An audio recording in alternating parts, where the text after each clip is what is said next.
Good afternoon, everybody. Bipartisanship is actually a choice. So is partisan governing, or at least an attempt to govern purely on a partisan basis, which is how the Biden administration and the Senate Majority Leader Schumer and Speaker Pelosi have chosen to govern. What are the results? What have they been able to produce as a result of their partisan approach to legislating? Well, it's one failure after another and one disaster after another. They currently are scrambling to try to figure out how are they going to lift the debt ceiling, something that Leader McConnell told them they would have to do. If they're determined to spend at least $3.5 trillion more in borrowed money, that they were going to have to lift the debt ceiling to accommodate that debt by themselves. But right now they're scrambling to figure out how to do something they should have known about last July. The border where I live is an absolute unmitigated disaster. In the middle of a pandemic, you're seeing tens of thousands of people ushered into the United States, many of whom have not been tested or vaccinated for COVID-19, in spite of the fact that there is a public health law, Title 42, that limits people's ability to cross borders during a pandemic. And then we heard yesterday that President Biden doesn't even listen to his military leadership when it comes to the way that he exited in a disastrous fashion Afghanistan, resulting in the loss of 13 American lives, and even now there are Americans who still haven't been able to get out. So as you can see from the charts behind us, you'll be able to see there is one failure after another. And here we are roughly one day before the government funding runs out, and they still haven't come up with a way to pass a continuing resolution. Hopefully they'll figure that out with our help here very shortly. But all that our Democratic colleagues have to show as a result of their partisan choice is a parade of failures for the American people. We need to do better, and we can do better.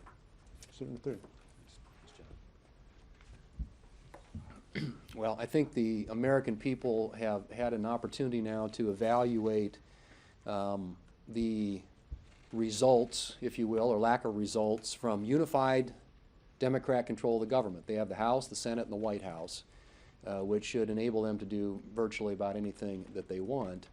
And I think what you're seeing as a result of that unified control of the government by the Democrats is a crisis in competence. As Senator Cornyn pointed out, whether it's the border, whether it's the incredibly messy exit from Afghanistan, which was a debacle by any definition, or whether it's what's happening on the floor right now.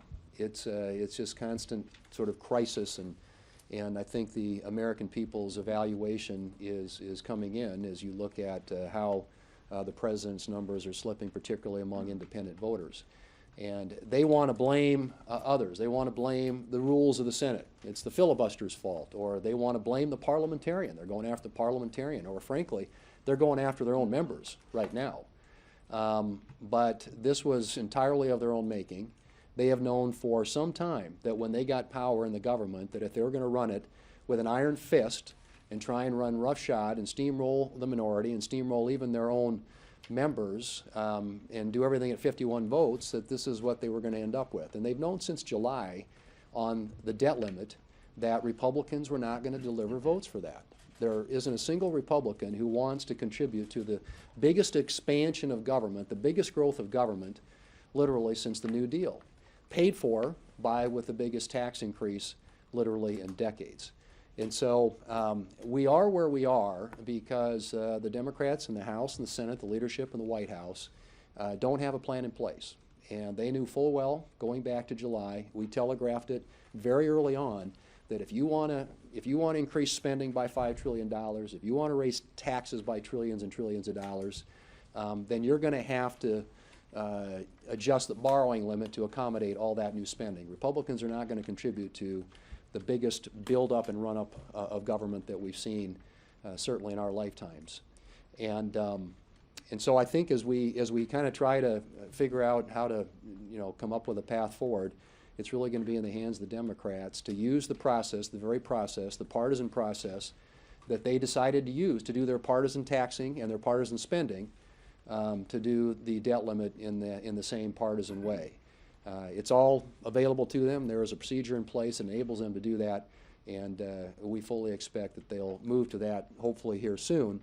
But it is not going to in any way, I think, get the American people on board with their agenda, which, like I said, is huge growth in government, moving us more and more on a path, on a road down toward a socialist European type economy. And that's not what the American people want to see. Well, what do the American people want to see? They want to be safe in their communities. They want secure borders. They want higher wages and lower costs. And with this administration, it's been just the opposite. There are two signs up here that say DEMS in disarray. And while the title is the same, there's actually 6 things on that side and 6 other things on that side. So we're talking about 12 different areas where the Democrats are disarray. There's been crisis after crisis after crisis. Many people really started to focus and pay attention to this after Afghanistan. The President paid all attention to the calendar on the wall, not the conditions on the ground, left Americans behind, left our friends who had helped us over the last 20 years behind, and his actions resulted in the death of 13 brave American soldiers, including one of those Marines, Riley McCullum from Wyoming. That's what the American people are seeing. That's what they're seeing with this administration. Beyond that, in terms of the border, people want secure borders. What did President Biden do? He reversed policies that worked, and that the border agency says worked. And as always, had over 1 million illegal immigrants come to this country in just the last 9 months. People want to be safe in their communities. They're not. Pat Toomey is here from Pennsylvania. He and I were talking yesterday. The homicide numbers in Philadelphia, 400 already this year. People are seeing that in cities all across the country. People want to feel that they actually get value for the money they spent, but they're feeling the pain every day when they go to the grocery store, go to the gas station, the bite taken out of their paycheck because of the inflation brought on by the reckless spending of this administration. So on item after item after item, we've seen incompetence, if not dangerous behavior, by this administration. People do not want what they're getting from this administration, as I started. They want to be safe in their communities. They want secure borders. They want higher incomes, lower costs. And on all of those things, they're getting the exact opposite from the Biden administration.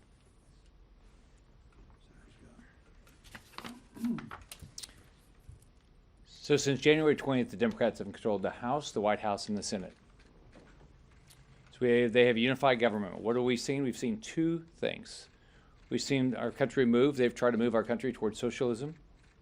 They're bankrupting the country. And Joe Biden takes credit for nothing and only tries to blame everybody else for all the bad things happening. So let's just go through. The border crisis, completely self-inflicted. It wasn't happening last year. It happened this year. It happened under Joe Biden's watch, and he's blamed everybody else. He's blamed Border Patrol agents. He's blamed the Trump administration. He's never responsible for that. Look at inflation. Gas prices are up, food prices are up, car prices are up, home prices are up. Joe Biden's done nothing, but he's blamed everybody else. He's taken no responsibility. He's done nothing to reduce inflation in this country. Matter of fact, his reckless spending is causing this significant inflation, and he wants to do more. We had hearing yesterday in Armed Services on Afghanistan. Joe Biden wants to take no responsibility. He's blamed everybody else. He's blamed our military, but our military told him that he shouldn't be doing what he's doing. He left American citizens behind. Here's a president that decided he had a plan to withdraw the military without withdrawing Americans. That was part of what he did, but he blamed everybody else. Our military, the Afghan civilians, the Afghan military, our allies. He blames everybody else. He takes no responsibility. He does not actually believe the buck stopped with him. So the Democrats, unified Democrat government is a government you're going to see high prices. You're going to see a border crisis. You're going to see we're not going to be self-sufficient for our energy. You've seen crime go way up. So we have got to figure out how to move this country in the right direction, and it's not the way the Democrats are heading. Senator Toomey. So I think probably several times a day we hear from Senator Schumer and other senior Democrats about what an unmitigated catastrophe it would be if the debt ceiling is not raised on time. We all know that Senator Schumer and the Democrats could have raised the debt ceiling by themselves months ago, or weeks ago, or last week, or this week, if they had pursued the procedures available to them. There's not a thing Republicans could have done to stop it. They can do it with a simple majority. But we know this. Everybody knows this. And yet, despite all their clamoring about what a catastrophe awaits, they choose not to avert the catastrophe that they have the power to avert. You have to ask yourself, why would they embarrass themselves with this contradiction? Why would they embarrass themselves by continuing to stress this message of calamity when everybody knows that they themselves can easily avoid it? It's pretty embarrassing to try to sustain that argument. But there's a reason. The reason is they know that the American people understand that this wild, reckless spending binge that they're on drives the need for ever more debt. There's a relationship. The more you spend, the more you will have to borrow to finance that spending. And they're in the midst of an all-time record blowout spending spree like we have never, most of us have never even imagined, much less seen. They don't want the American people to see that connection made clear by the unilateral Democrat increase in the debt ceiling. But it's the Democrats that want to transform America into some kind of quasi-socialist country. It's the Democrats that want to take on all this debt to pay for all of this massive spending. And it's the Democrats that are going to have to raise the debt ceiling. Senator Hyde-Smith. Thank you for being here today. What we are truly seeing is Democrats in disarray. From the White House to the halls of Congress, it is affecting people in my state and every state in this country. There are more than tens of thousands of illegal people coming across the border. The opioids, the fentanyl, is soaring in record numbers. That's compounding the problems we already have. It's putting stress on law enforcement. It's putting stress on our hospital systems. The people of this country deserve more than that. I have employers calling saying we can't find workers. One of the problems obviously is COVID. The other is they can't pass a drug test because we're allowing it to come across that border as much as they want to bring. The American people deserve more of this, or the American people deserve more than this. They deserve a secure border. They deserve us doing our jobs and making this country the best that it can be, and that is not happening right now. Thank you. Senator Daines. The American people want to see law and order. They don't want to see lawlessness and disarray and disorder. On the chart to my right, the border crisis is listed as one of the examples of the DEMS in disarray. Let me be clear, President Biden is not just failing on the southern border. That evidence is overwhelming and very, very clear. We are seeing an out-of-control southern border, the illegal immigration that's occurring, and as Senator Hyde-Smith just talked about, the flood of Mexican cartel, fentanyl, heroin, methamphetamines, that are not just coming across that southern border into Texas, they're also making their way to places like Montana. But what's not being talked about a whole lot is what's going on the other border, the northern border. President Biden is failing at both borders, not just the southern border because of the self-inflicted disarray that he has placed upon this country with his changing policies in President Trump, but on the northern border. Canadians can't come into the United States. Now, Trudeau lifted the ban on Americans going to Canada on August 9th. But President Biden has said that Canadians who want to come into our northern border states, into our country, can't. In fact, in communities like Great Falls, Montana, they've seen a 20 to 25% decrease in business, because it's in part of northern Montana, because our Canadian friends aren't coming into our state. Now, what adds insult to injury here, you might hear the Biden administration say it's COVID related. But here are the facts that just came out this morning. Canadians' vaccination rate for COVID is now over 80%. Do you know what the vaccination rate is for Haitians? Less than 0.5%. And Montanans are asking, what in the world's going on? The hypocrisy. You can't explain, why would the president keep the northern border shut down and the southern border wide open to illegal immigrants and illegal drugs? I'm working with Congresswoman Stefanik in the House. Of course, Chuck Schumer probably doesn't worry about the impact Canadians might have on the New York economy there in a place like New York City.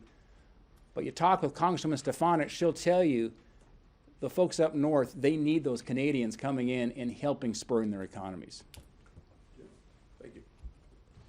Thank you all for being here. And one must ask themselves, crisis after crisis after crisis, the Democrats are in disarray without any question. How does that all translate to the average person living in this country?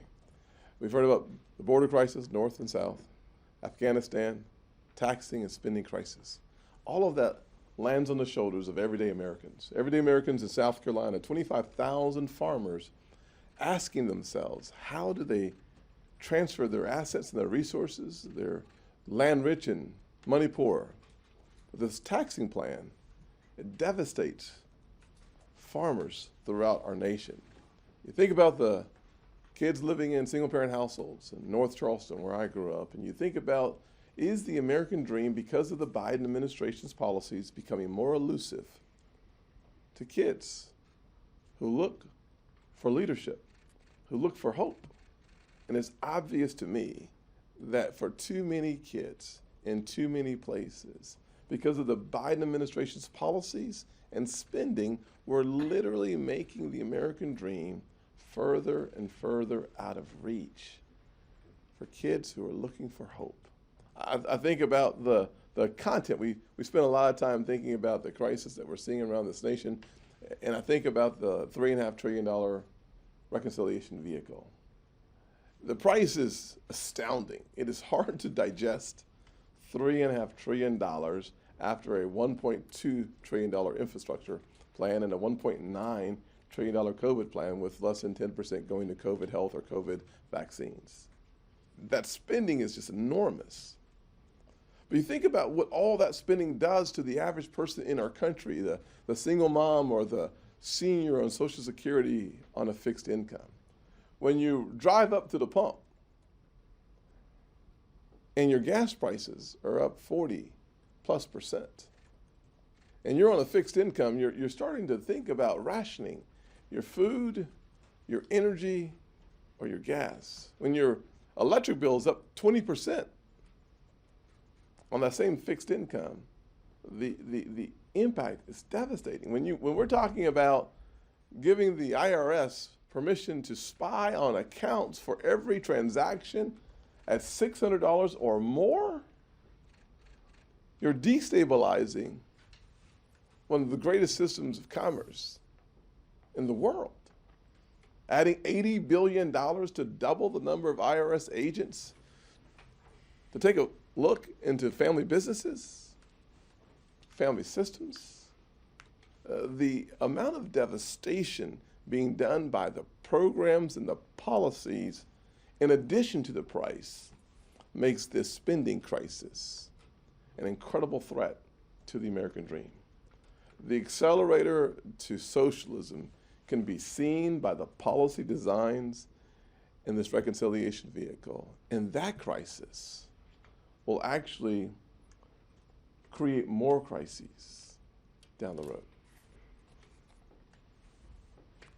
When Senator Scott was talking about the surveillance that the IRS is going to be doing on $600 and up transactions, it was chilling, because it reminds me of what the Communist Party in China is doing to its own people. You know, they've imposed ubiquitous technical surveillance with cameras and all sorts of ways to keep track of people because they're essentially a police state. So not only are our Democratic colleagues pushing us into socialism, they're also embracing some of the very tools that police states like China are employing to surveil our own people. Any questions? Yes, ma'am. By not supporting an increase or suspension in the debt limit and filibustering it too, are you guys abdicating your responsibility to govern? Absolutely not.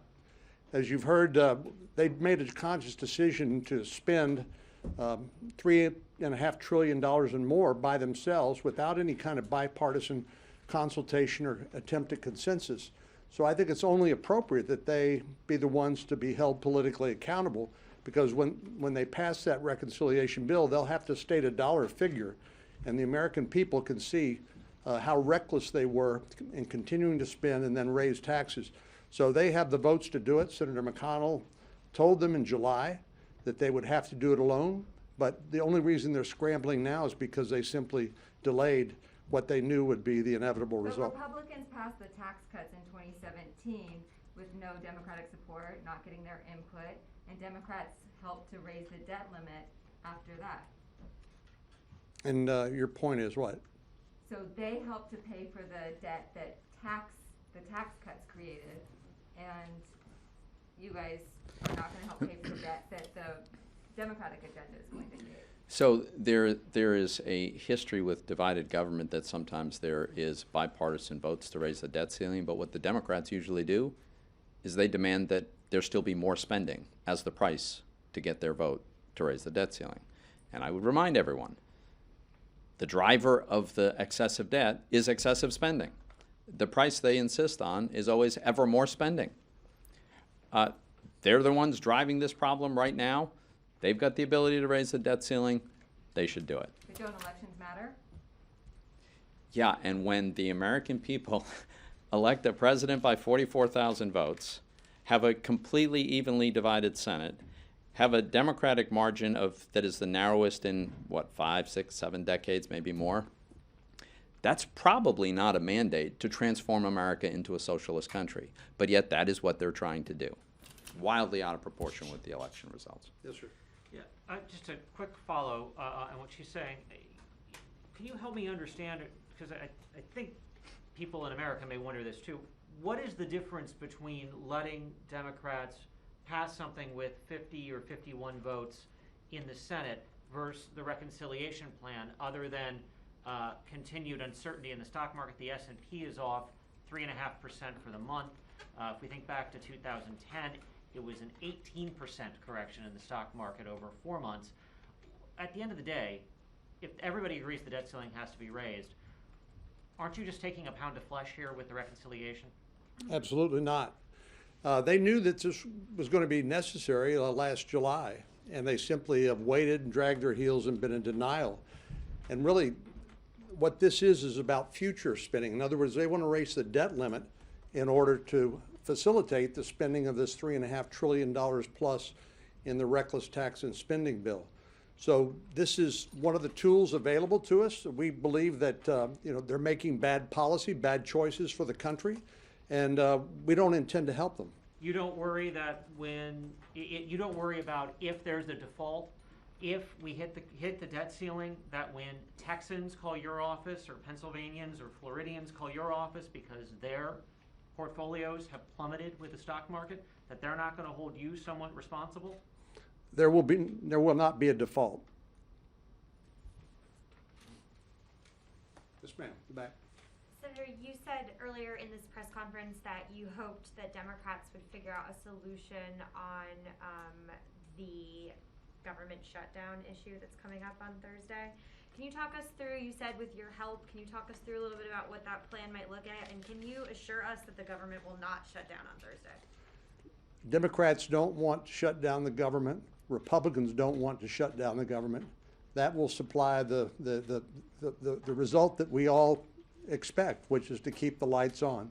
The only question is how long the continuing resolution will be for, and whether it will include things like funding for Iron Dome and that have allowed our friends and allies in Israel to save many, many lives that the House has taken out of the CR.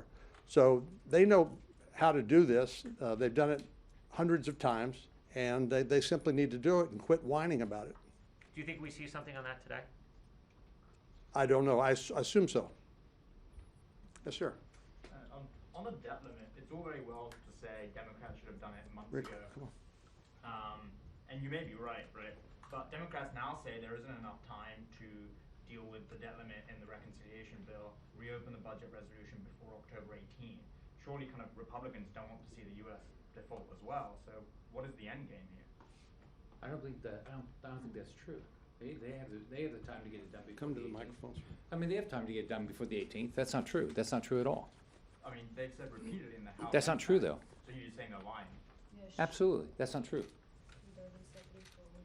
Yes, ma'am. Two questions. One quickly, when you said that there was a question about how long the CR would last, do you guys want a date that's not December 3rd? And if so, what is it? And then my broad question is, beyond the current debt limit deadline, is there any appetite to look at the debt limit overall and whether it's even necessary or move the responsibility for the debt limit to the administration? Is Well, there any I appetite believe, to I have believe we ought to have, I believe we should have to vote on raising the debt. I believe we have to get structural reform. I was governor of Florida. I walked in with a budget deficit. The state had increased its debt every year for 20 years by over $1 billion. We balanced the budget every year. We cut a third of the debt. We have to start figuring out how to do that up here. We can't just keep spending money like this. I mean, if you look at right now, our interest expense is over $300 billion a year. That's with really low interest rates.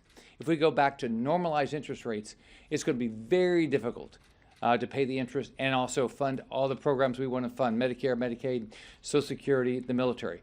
We have got to now say we got to make structural change. We have to change what we're doing. We can't keep doing the exact same thing and think we're going to get different results. If you look at their plan to take us to $45 trillion of debt. I mean, let's say we go to 5% interest. How in God's green earth are we ever going to pay the interest?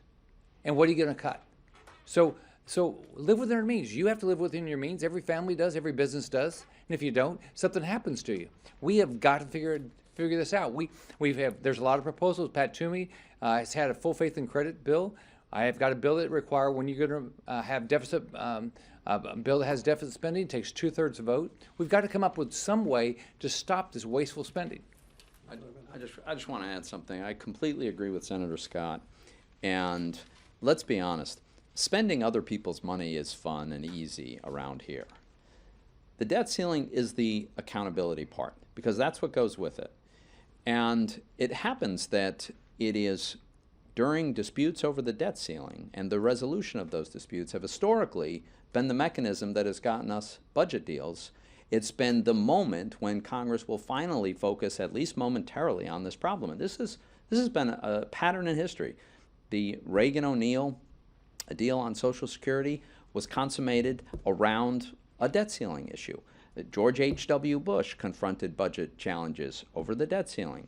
The Clinton-Gingrich deal, budget deal, that was done at a moment when the debt ceiling needed to be raised. Even Barack Obama in 2011, it was over the debt ceiling that he came to the table with Republicans, and we worked out a serious effort to get the entitlement programs under control, and we had a fallback. If that didn't work, we were going to cap discretionary spending. My point is, the fact that Congress has to actually affirmatively raise that debt ceiling has been the mechanism that has precipitated at least some small modicum of attempt to deal with the crisis.